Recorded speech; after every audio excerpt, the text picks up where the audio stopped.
औज़ुबिल्लाहि मिनश्शैतानिर्रजीम बिस्मिल्लाहिर्रहमानिर्रहीम। मौला यसल्ली वसल्लिम दाइमन अबदन अला हबीबिका खैरिल खल्क़ि कुल्लिहिम। मोहतरम ख़वातीन व हज़रात, अस्सलामु अलैकुम। मुझे एक खातून याद आती हैं। उनकी शादी को कुछ अरसा हो चुका था, लेकिन अभी उन्हें कोई औलाद अता नहीं हुई थी। बड़ी ख्वाहिश थी उन्हें भी, उनके ससुराल वालों को भी, कि अल्लाह करीम औलाद अता कर दें। कहती मैं बहुत परेशान रहती थी, और फिर किसी अल्लाह वाले ने बताया हर जुम्मे को ज़ोहर की नमाज के बाद आपने दुरूद पाक पढ़ना है। अगर हो सके तो हस्बैंड वाइफ दोनों पढ़ें। वो खातून कहती हैं कि हमने वो दुरूद पाक पढ़ना शुरू कर दिया हर जुम्मे को ज़ोहर की नमाज के बाद। उसमें शर्त ये थी कि इस दौरान किसी से बात नहीं करनी, नमाज मुकम्मल करने के फ़ौरन बाद दुरूद पाक पढ़ना शुरू कर देना है।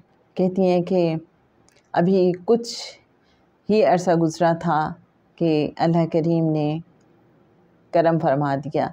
इसी तरह से एक और ख़ातून बताती हैं कि शादी को बहुत साल गुज़र चुके थे और अभी कोई औलाद नहीं थी।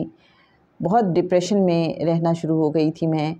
कहती हैं कि फिर कोई अल्लाह वाले थे, उन्होंने कहा कि आप 1.25 लाख मरतबा दुरूद पाक पढ़ने की नियत कर लीजिए, और उठते बैठते चलते फिरते जैसे भी हो, जब भी हो, आप बावुज़ू रहें और दुरूद पाक पढ़ती रहें, इंशाअल्लाह करम नवाज़ी हो जाएगी। कहती हैं कि अभी 1.25 लाख मुकम्मल भी नहीं हुआ था तो ख्वाब में मुझे एक बच्चा दिखाया गया। मैं ख्वाब में कहती हूँ कि अभी तो मेरा 1.25 लाख दुरूद पाक मुकम्मल नहीं हुआ। बताया जाता है कि जितना तुमने पढ़ा वो कबूल हो गया है, और जो तुम्हारी ख्वाहिश है वो पूरी कर दी जाएगी। और वही हुआ। और मैं उन खातून के उस बच्चे को जिस रोज़ देख रही थी, वो इतना प्यारा मुझे लगा। मैंने कहा इस बच्चे में कोई ख़ास बात है। तो फिर उन खातून ने मुझे वो बात बताई कि इसलिए कि ये आका सल्लल्लाहु अलैहि वसल्लम ने मुझे अता किया है। उनके बारगाह अक़दस में मैंने जब दुरूद और सलाम का नजराना पेश किया तो उन्होंने यूँ मेरी ख्वाहिश पूरी की और मेरी झोली भर दी है। एक और किस्सा मैं पढ़ रही थी कि कोई साहब थे, बहुत अरसा हो गया था उनकी शादी को, और उन्हें औलाद की बहुत तमन्ना थी। कोई बुज़ुर्ग उन्हें मिले और कहने लगे कि आप एक गैर मुअय्यना मुद्दत के लिए 1 करोड़ दुरूद पाक की नियत कर लीजिए। इसमें कोई मुद्दत मुअय्यन मत करें कि मैं इतने महीनों में या इतने सालों में पढ़ लूँगा। बस आप ये नियत कर लें कि 1 करोड़ दुरूद पाक मैंने मुकम्मल करना है, और फिर कोशिश करें कि आप दुरूद पाक पढ़ते रहें।